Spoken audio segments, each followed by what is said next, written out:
aí, amigo internauta, beleza? Aqui é o professor Davi Lopes, o matemático por diversão, e seja bem-vindo ao canal Matemática para Universidades e Concursos. Nesse vídeo aqui, vamos fazer uma questão que caiu no edital para professor do IF de Alagoas, certo? Do ano de 2014, uma questão bem da hora, assim, geometria espacial, algo mais descritivo, envolvendo interseção entre plano, objeto e tudo mais. Vamos ver aqui o que esse enunciado tem a nos dizer, né?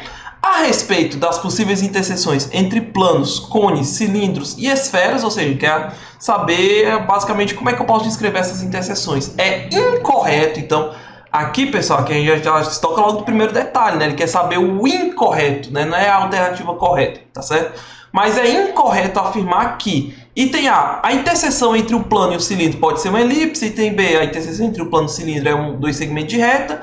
Item C, a interseção entre o cone e o cilindro pode ser uma circunferência. Ou item D, entre um plano e uma esfera pode ser uma elipse. Item E, a interseção entre o cone e uma esfera pode ser um ponto, tá certo? Então, nesse vídeo aqui, a gente vai esmiuçar cada um desses 5 itens aqui para a gente ver como é que a gente pode descobrir qual é a alternativa que com certeza é incorreta. Então, vem com a gente! E, amigo internauta, o item A. Será que a interseção entre um plano e um cilindro pode ser uma elipse? E sim, cara, pode ser uma elipse, porque em geral a gente está acostumado, né, a pegar aqui um plano e tal, e a gente intersectar aqui um cilindro através de um plano paralelo às bases. Mas e se esse plano não for paralelo, né? E se for um pouquinho mais inclinado? Será que tem alguma maneira da gente ver que esse cara vai dar uma elipse? Tem sim. E isso aqui se dá justamente através das construções do que a gente chama de esferas de Dandelin, tá certo? É um assunto até bem interessante, depois se você quiser pesquisar melhor, certo? São esferas que são tangentes aqui à superfície em questão, que aqui é o cilindro, né? E ao plano ao mesmo tempo, né?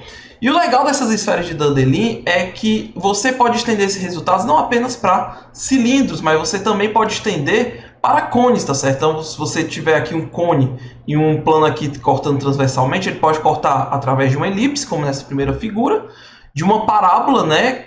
Como seria essa figurinha aqui, essa terceira, né?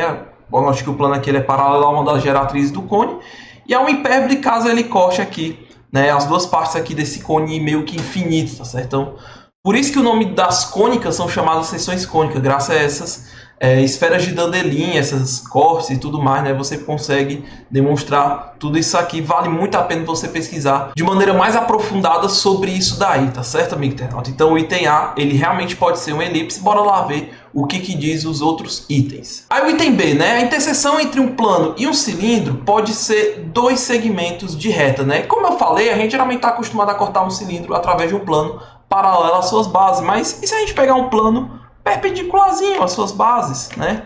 Se a gente pegar um planozinho aqui perpendicular, amigo, a gente vai ter algo mais ou menos assim, né? Imagina aqui que o cilindro, ele é essa cascazinha aqui, tá certo?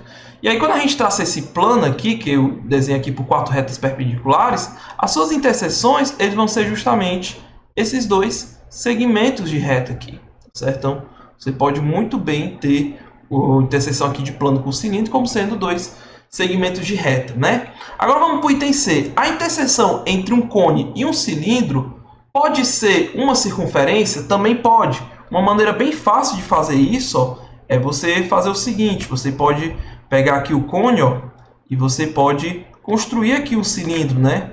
De modo que eles compartilhem a base e nada mais do que a base, tá certo? Então, com isso aqui, a gente tem que a interseção do cone com cilindro é justamente essa circunferênciazinha. Então, o item C e o item B, eles realmente podem ser possíveis, ok? O item D, amigo internauta, a gente vai discutir um pouquinho depois, porque ele é um pouquinho mais trabalhosozinho, certo? Mas vamos ver aqui o item E, tá certo? Porque a gente vai ver que a interseção entre um cone e uma esfera também pode ser um ponto, né?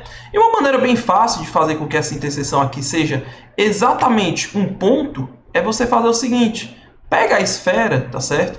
E coloca ela tangente aqui, né? Como se a gente fosse fazer tipo um chapeuzinho de Papai Noel, tá ligado? A gente vai fazer aqui esse carinha. E esse ponto de interseção aqui, ele pode muito bem ser a interseção entre a esfera e o cone, né? Ser esse único pontinho. Então, o item E, ele pode ser verdadeiro, né? Mas agora vamos ao item D, né? A interseção entre um plano e uma esfera pode ser uma elipse. Isso aqui é falso, tá certo? A gente teria que trocar o elipse por circunferência, tá certo? Ou um ponto, caso você trace um plano aí tangente, tá certo? Mas por que vai dar uma circunferência? Pelo seguinte, Quando a gente traça um plano aqui, certo? Ele vai intersectar a esfera em alguns pontinhos aqui. Então, se você pegar esse centro aqui da esfera, no que a gente baixa essa perpendicular aqui, a distância desse ponto ao plano, né, que está seccionando, a gente vai ter o seguinte: pega um ponto da esfera. A gente sabe que essa medida aqui ela vai ser igual ao raio.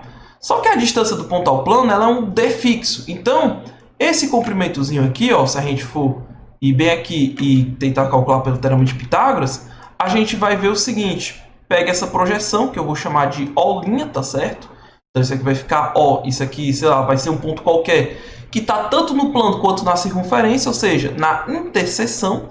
Então aqui a gente vai ter dr, e esse carinha aqui por Pitágoras, você pode ver que é a raiz quadrada de r ao quadrado menos dzinho ao quadrado. E esse número, ele é fixo, tá certo? Então, isso significa que todos os pontos que estão na interseção, eles têm a mesma distância para esse ponto O' aqui, né? Que é justamente esse número aqui. E o lugar geométrico dos pontos equidistantes dentro do plano é exatamente a circunferência, se for equidistante de um ponto, tá certo? No plano. Então, isso significa que a interseção sempre vai ser uma circunferência. Então, por isso que o item D ele é o item incorreto e, apesar de ser a alternativa correta, né, mas a resposta incorreta, né? Mas isso aqui é o que você vai acabar marcando na hora da prova, beleza? Então, então, se você gostou dos exemplos que eu coloquei aqui, justamente para poder resolver essa questão aí, cara, já aproveita aí para pedir o seu like, certo? Se inscreva aí no canal também, ativa o sininho para não perder mais nenhuma novidade, compartilha aí o canal com os amigos, né? Amigo concurseiro aí que estão estudando, para eles saberem que tem esse canal maravilhoso, está crescendo cada vez mais, justamente para poder ajudar você aí que está no rumo dos concursos, beleza? Então, por esse vídeo é isso, a gente se vê na próxima. Valeu, pessoal! Um abraço!